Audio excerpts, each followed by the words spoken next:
Hello students, आज मैं आप लोगों के लिए लेकर आया हूँ रियल नंबर का पार्ट 6। इस वीडियो में मैं एनसीईआरटी क्लास 10th की एक्सरसाइज 1.3 के क्वेश्चंस को सॉल्व करने वाला हूँ और उनको सॉल्व करने में जो कॉन्सेप्ट यूज़ होंगे मैं उनको भी एक्सप्लेन करूँगा। So let's start. सबसे पहले क्वेश्चन नंबर फर्स्ट देखते हैं। Prove that √5 is irrational. इसको सॉल्व करने से पहले हम क्लास 9th के कुछ कॉन्सेप्ट्स को देख लेते हैं। क्लास 9th में हम देख चुके हैं कि रियल नंबर्स को हम दो पार्ट्स में डिवाइड करते हैं, एक है रेशनल और दूसरा इरेशनल नंबर। रेशनल नंबर वो होते हैं जिन्हें हम P/Q के फॉर्म में लिख सकते हैं, जहाँ पर P और Q इंटीजर्स होते हैं और Q is not equal to 0। और P और Q कोप्राइम भी होते हैं। कोप्राइम यानी कि इनमें 1 के अलावा कोई दूसरा कॉमन फैक्टर नहीं होता, यानी कि इनका हाईएस्ट कॉमन फैक्टर 1 होता है।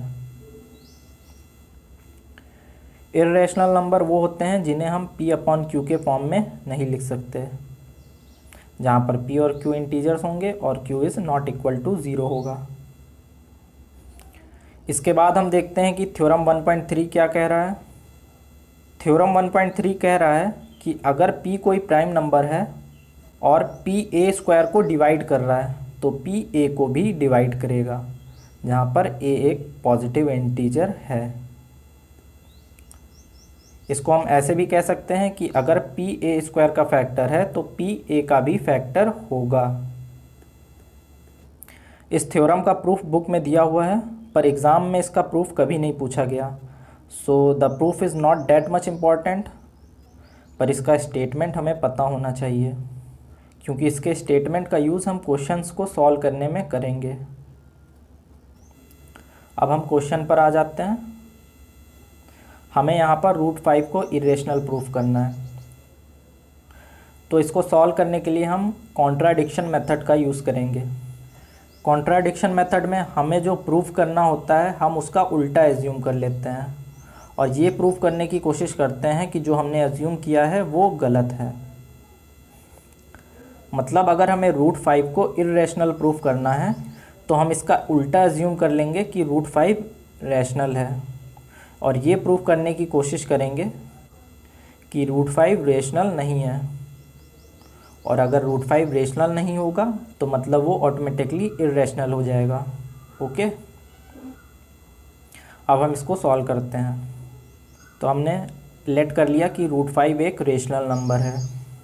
अगर √5 एक रेशनल नंबर है तो हम इसे P/Q के फॉर्म में लिख सकते हैं, जहाँ पर P और Q कोई इंटीजर्स हैं और Q is not equal to 0।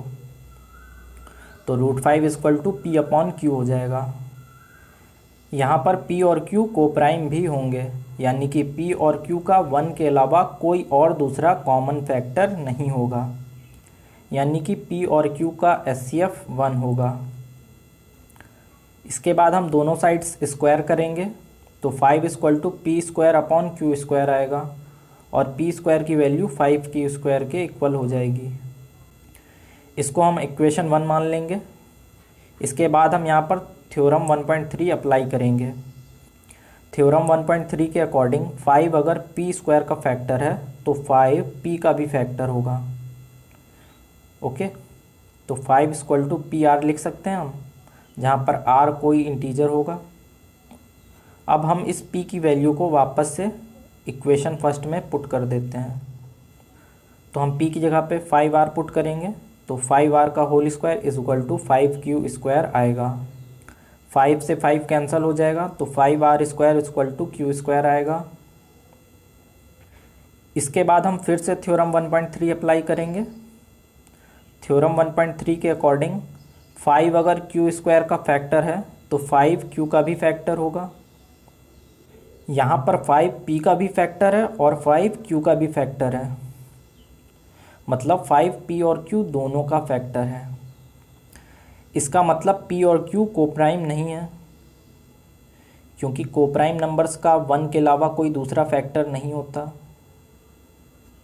P और Q कोप्राइम नहीं है इसका मतलब p upon Q rational number नहीं है। और यहाँ पर p अपॉन क्यू √5 के इक्वल है, तो √5 भी रेशनल नंबर नहीं होगा। इसका मतलब जो हमने एजम्पशन लिया था कि √5 एक रेशनल नंबर है, ये गलत हो जाएगा, इसलिए 5 एक इर्रेशनल नंबर होगा। अब हम सेकंड क्वेश्चन देखते हैं। सेकंड क्वेश्चन में हमें 3 + 2√5 को इर्रेशनल प्रूफ करना है। तो अगर कभी भी रूट के साथ प्लस माइनस डिवाइड मल्टीप्लाई का साइन आ जाए तो सबसे पहले जो रूट में दिया हुआ है हम उसको इरेशनल प्रूफ करेंगे। तो यहाँ पर रूट के अंदर 5 है तो हम √5 को इरेशनल प्रूफ करेंगे। तो √5 को इरेशनल कैसे प्रूफ करेंगे ये मैं पहले बता चुका हूँ। ओके, इसके आगे हम सेम कॉन्ट्राडिक्शन मेथड का यूज़ करेंगे। उसके लिए हम 3 + 2√5 को रेशनल मान लेंगे। 3 + 2√5 रेशनल होगा तो इसको हम p अपॉन क्यू के फॉर्म में लिख सकते हैं, जहाँ पर p और q कोप्राइम होंगे। इस 3 को हम राइट साइड में ले जाएंगे। उसके बाद हम इस 2 को डिवाइड में ले जाएंगे, तो √5 की वैल्यू आ जाएगी 1/2 p/q - 3। क्योंकि यहाँ पर p और q कोई भी इंटीजर्स होंगे तो p अपॉन q एक रेशनल नंबर होगा। 1/2 भी एक रेशनल नंबर है और 3 भी एक रेशनल नंबर है, तो ये पूरा पार्ट रेशनल हो जाएगा। और ये रेशनल है तो √5 भी रेशनल होगा क्योंकि ये इसके इक्वल है, इसलिए √5 भी रेशनल हो जाएगा। पर हम तो पहले √5 को इरेशनल प्रूफ कर चुके हैं। मतलब यहाँ पर जो हमने एजम्पशन लिया था कि 3 + 2√5 एक रेशनल नंबर है, ये गलत है। 3 + 2√5 रेशनल नहीं है, मतलब कि ये एक इरेशनल नंबर है। ओके, तो हमने 3 + 2√5 को इरेशनल प्रूफ कर दिया।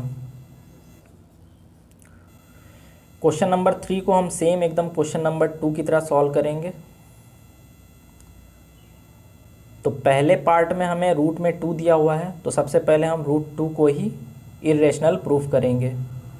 इसके बाद हम 1/√2 को रेशनल एज्यूम करेंगे और √2 की वैल्यू को रेशनल दिखाएंगे, तो √2 भी रेशनल हो जाएगा। पर हम √2 को पहले ही इरेशनल प्रूफ कर चुके हैं, तो ये बात कॉन्ट्राडिक्ट करेगी, इसलिए हमारा एजम्पशन रॉन्ग हो जाएगा और 1/√2 एक इरेशनल नंबर होगा। सो मैं इसको आपकी प्रैक्टिस के लिए छोड़ देता हूँ। क्वेश्चन नंबर 3 आप खुद से ट्राई कीजिएगा, बिल्कुल क्वेश्चन नंबर 2 की तरह ही इसको सॉल्व किया जाएगा। So that's the end of lecture, hope you enjoy it. Please like, share and subscribe for more updates.